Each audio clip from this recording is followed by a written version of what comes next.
안녕하세요. DMZ 해마루 커뮤니티의 김희중 목사입니다. 아빠, 오늘 들려줄 이야기는 뭐야? 오늘은 아빠 어렸을 때 이야기를 들려주려고 해. 아빠가 태어난 곳은 전라북도 무주라는 곳이야. 지금은 무주 리조트로 알려진 곳이지만 예전에는 무주 구천동이란 계곡으로 유명했었지. 덕유산 자락에 있는 산골 마을인데 산 하나를 넘으면 충청도와 경상도로 이어지는 곳이었지. 더운 여름에도 시내에 발을 담기기 어려울 만큼 계곡이 차가운 곳이었어. 시골에서는 대개 10살 정도 되면 소골도 배워와서 먹이고 또 땔감도 해오고 논밭 일도 돕게 되는데 아빠는 9살에 서울에 올라와서 시골에서는 그저 신나게 논 기억들만 남아있어. 늘 산과들로 뛰어다니면서 자연 속에서 행복하게 살았었지. 자연 속에서 보낸 어린 시절이 아빠의 정서에 많은 영향을 끼쳐서 지금도 다른 남자들보다는 좀 풍부한 감성을 가지게 만든 것 같아. 7살 때쯤인가 마을에 전기가 처음 들어왔어. 그 전에는 호롱불에 등잔을 켜고 살았는데 전기가 들어온 첫날부터 엄청 신기해하던 그 기억들이 아직도 머릿속에 남아있어. 아빠는 언제부터 교회를 다니게 되었어? 교회는 아빠가 한 4살 정도 되었을 때 큰형 손 붙잡고 마을에 있는 교회를 다니게 되었어. 주일학교에서 찬양하며 또 율동도 배우던 시간들이 정말 재미있고 따뜻한 추억이지. 그렇게 행복하게 살다가 아빠가 7살 때 집에 큰일이 닥쳤는데 아버지께서 거의 돌아가실 뻔한 큰 교통사고를 당하신 거야. 겨우 목숨은 건졌지만 전신기부스를 하고 6개월 동안이나 병원에 입원을 하셔야 했어. 병원에서 나온 후에도 몸이 많이 불편해지셔서 혼자서는 걷는 것도 어려우셨지. 그런 고난이 찾아왔기 때문에 아버지와 어머니 모두 교회에 다니게 되셨고 하나님을 의지하는 신앙을 갖게 되셨어. 아버지 몸이 불편해지셔서 시골에서 농사를 짓고 살면서는 도저히 6식구 생계를 해결할 수 없게 되었어. 부모님은 그래서 무작정 서울로 올라오기를 결정하셨어. 그때 난 9살이었는데 그때부터 아빠의 삶은 행복 끝 불행 시작이었지.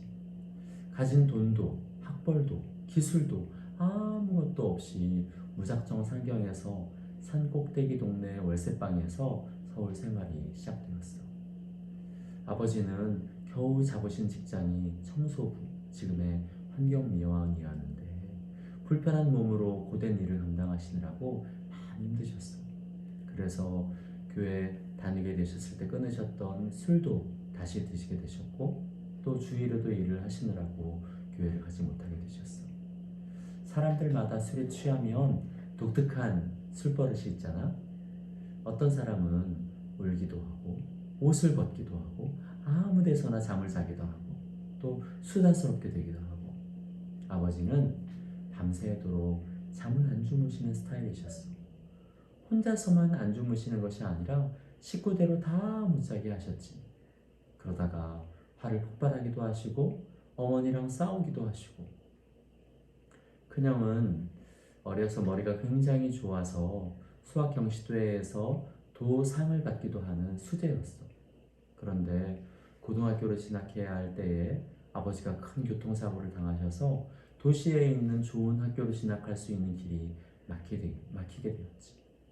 그때부터 깊은 우울증을 갖게 되어서 결국 학교도 중간에 자퇴하게 되고 정상적인 사회생활을 할 수 없는 사람이 되었어. 아버지와 세상을 향한 깊은 분노를 갖게 되어서 방에 있는 책상에 부엌칼을 갖다 놓고는 했어. 아버지가 밤늦게 술에 취해서 들어오시면 큰형은 그 칼을 손에 들고 방 안에서 맹수의 눈을 하고는 뛰쳐나갈 듯 서 있었지. 난 귀로는 아버지의 술 주정 소리를 들으면서 눈으로는 칼을 들고 서 있는 큰형을 바라보면서 한 구석에서 떨고 있었어. 그때 나는 내 안에 있는 분노를 밖으로 표출시키는 방법이 2가지 있었어. 하나는 아무도 없는 골목을 으아 소리를 지르면서 뛰어다니는 거였어. 그리고 다른 하나는 콘크리트 벽을 주먹으로 콱 내리치는 거였지. 손에 상처가 생겨서 딱지가 생기면 또 주먹을 콱 내리쳐서 피가 터져 나오는 것을 보면서 쾌감을 느끼는 그런 아이였어. 지금의 아빠 모습하고는 많이 달라서 그런 모습이 상상이 잘 안 간다. 아빠는 어렸을 적에 매일 죽음을 생각하는 아이였어. 큰형이 방에 갖다 놓은 식칼을 손목에 대보기도 하고 창문 밖 낭떠러지처럼 높은 곳에서 내려보면서 여기서 떨어지면 고통스럽지 않게 죽을 수 있을까? 그런 생각을 하고는 했었지. 심리학적으로 자살을 생각하는 사람은 그 원인을 제공한 사람을 죽이고 싶어하는 그런 살인 충동도 갖게 되는데 나에게는 그 대상이 아버지와 큰형이었어. 우리 집에 이 두 사람이 없으면 가난해도 이렇게 삶이 지옥 같지는 않을 텐데 라고 생각했었지. 날마다 자살과 죽음을 묵상하면서 내면이 어두울 대로 어두워져서 감정이 완전히 메마른 아이가 되었어. 그래서 웃지도 못하고 울지도 못하는 표정 없는 아이가 되었지. 세상에서 내가 가장 사랑하는 분은 외할머니였어. 나를 정말 많이 사랑해 주시고 늘 나를 위해서 기도해 주셨지. 초등학교 4학년 때인가 외할머니가 돌아가셨는데 장례식장에 가서는 외할머니 시신 앞에 서 있는데 아무리 울려고 해도 눈물이 나지를 않는 거야. 마음은 너무 아픈데 너무 울어본 적이 오래되어서 어떻게 울어야 하는지를 잃어버린 거지. 그런 어두운 내면을 갖고 있으면서도 내가 가출을 하거나 언당할 수 없었던 이유는 어머니 때문이었어. 어머니가 아버지랑 싸우거나 맞으신 다음 날에는 내 손을 잡고는 우시면서 내가 너 때문에 죽지도 못하고 집을 나가지도 못하고 이러고 산다 말씀하셨지. 난 내가 가출을 하거나 자살을 하면 어머니도 더 이상 삶을 지탱하실 수 없을 것 같아서 차마 그럴 수가 없었어. 그런데 중학교에 들어가서 한참 사춘기를 지날 때에는 더 이상 버티기가 너무 힘들었어. 지옥 같은 우리 집은 달라질 가능성이 안 보이고 나도 특출나게 공부를 잘해서 이런 삶을 벗어날 수 있을 것 같지도 않고 아무런 소망이 보이지 않았었지. 어떻게 하면 고통 없이 죽을 수 있을까 생각하다가 죽는 방법도 또 죽는 장소도 다 정해놓은 어느 날이었어. 내 머릿속에 이런 생각이 탁 떠올랐지. 사는 게 지옥 같아서 죽는 건데 죽어서 정말 지옥에 가게 되면 어떻게 하지? 그럼 진짜 당황스럽고 억울하기까지 하겠지. 그렇지. 당황스럽겠지. 서울에 올라와서 계속 주말에 교회는 빠지지 않고 다녔어. 삶에서 내가 따뜻함이란 걸 경험할 수 있는 유일한 곳이 교회였기 때문이야. 그런데 교회에서는 자살하면 지옥 간다고 가르치잖아. 하나님이 정말 살아계신 걸까? 그분이 살아계시면 천국도 있고 지옥도 있는 거고 하나님이 없으면 천국도 지옥도 없는 거니까 마음 편히 죽을 수 있겠다 싶었어. 그런데 어려서부터 교회에 다니면서 하나님이 살아계시고 우리를 사랑하셔서 우리가 기도하면 들어주신다는 그런 얘기들을 수없이 들어봤잖아. 근데 난 그 하나님께 제대로 기도라는 것을 제대로 해본 적이 없다는 생각이 들었어. 아버지가 술을 드시고 오시면 하나님 제발 도와주세요 라고 그 순간에 절박하게 기도하기는 했지만 정말 시간과 장소를 정해서 제대로 기도해 본 적은 없다는 생각이 들었어. 그래서 정말 죽기 전에 기도라는 걸 제대로 해보자. 1년간 기도해봐서 하나님이 살아계신지 발견할 수 없다면 그럼 천국도 지옥도 없는 거니까 그때에는 미련 없이 죽자. 그렇게 생각했어.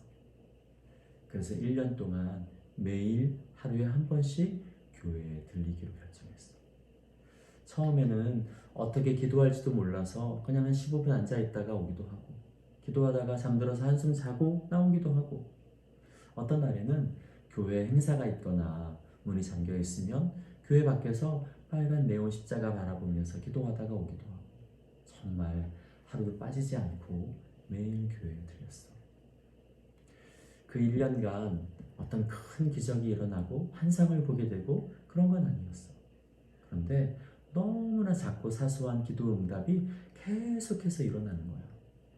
어떤 기도 제목은 너무 사소한 거여서 한두 번 기도하고 잊어버린 것들도 있는데 어느 순간에 그 기도 제목이 내 눈앞에 응답되어 있는 거야. 하나님, 저 하얀색 나이키 운동화 갖고 싶어요. 이번 시험에 이 과목에 이 점수를 받으면 좋겠어요. 집에 언제까지 갚아야 될 빚이 있는데 하나님 해결해 주세요. 어떤 친구랑 사이가 안 좋아졌는데 하나님 풀리게 해주세요. 기도하고 잊어버린 것들도 응답이 된 때에는 내가 이거 얼마 전에 기도했던 건데 하고 생각이 나는 거지. 그런 일들이 한두 번, 일곱, 여덟 번이 아니라 계속해서 헤아릴 수 없이 지속적으로 일어나는 거야. 어느 순간에는 하나님이 살아계신 것을, 내 기도를 듣고 계시는 것을 도저히 부인할 수 없는 지경이 되었지. 그리고 한 해가 거의 지나고 돌아가신 할아버지 기일에 추도 예배를 드리기 위해서 큰 집에 가게 되었어. 친지들이 처음 모여서 드리는 추도 예배였어. 예배 중에 아버지께서 기도 순서를 담당하게 되셨어. 교회는 이제 안 다니셔도 예전에 집사님이셨으니까. 그런데 아버지가 그 기도 중에 하나님 아버지를 부르면서 우시는 거야. 그때 나는 우리 아버지 마음에도 아직 하나님이 계시는구나. 하나님이 우리 아버지 마음에 계시면 언젠가 우리 아버지도 변화되실 수 있겠구나. 지옥 같은 우리 집안도 회복될 수 있겠구나. 그런 생각이 들었어. 1년간 기도했던 가장 큰 기도 제목이 응답되는 순간이었어. 이제 내가 더 이상 죽어야 할 이유는 없겠구나 라는 생각이 들었어. 그렇게 예수님은 내 삶에 오셔서 어둠과 죽음에서 나를 건져주시고 내 마음에 있는 깊은 상처들을 만지시고 치료해 주시기 시작하셨어.